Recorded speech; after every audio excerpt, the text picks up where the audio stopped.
চলতি মাসেই pay scale কার্যকর, বেতন বাড়ছে। অবশেষে সরকারি চাকরিজীবীদের জন্য নতুন বেতন কাঠামো প্রস্তাব চূড়ান্ত করেছে বেতন কমিশন। কমিশনের সুপারিশ অনুযায়ী 2026 সালের 1 জানুয়ারি থেকে আংশিকভাবে নতুন বেতন কাঠামো কার্যকরের কথা বলা হয়েছে।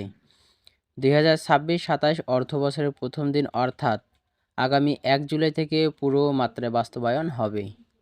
অর্থ মন্ত্রণালয় ও বেতন কমিশন সূত্রে জানা গেছে, আগামী 21 জানুয়ারি নতুন বেতন কাঠামো সংক্রান্ত প্রতিবেদন অর্থ উপদেষ্টা সালেউদ্দিন আহমেদের কাছে জমা দেবে বেতন কমিশন। এরপর প্রতিবেদনটি উপদেষ্টা পরিষদের বৈঠকে উপস্থাপন করা হবে। নতুন বেতন কাঠামো আংশিক বাস্তবায়নের প্রস্তুতি অংশ হিসেবে চলতি 2025-26 অর্থবছরের সংশোধিত বাজেটে পরিচালয় ব্যয় 22,000 কোটি টাকা বাড়ানো হয়েছে। বেতন কমিশনের হিসেবে প্রস্তাবিত বেতন কাঠামো পুরোপুরি কার্যকর করতে অতিরিক্ত 70 থেকে 80,000 কোটি টাকা প্রয়োজন হবে। সুপারিশকৃত কাঠামোয় নিচের দিকে গ্রেডগুলো বেতন ও ভাতা তুলনামূলক বেশি বাড়ানোর প্রস্তাব রয়েছে।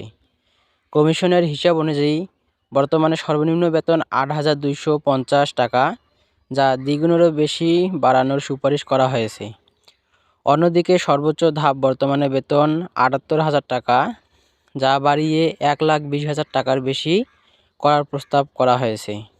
পাশাপাশি সর্বোচ্চ ও সর্বনিম্ন বেতনের অনুপাত 1:8 রাখার সুপারিশ করা হয়েছে।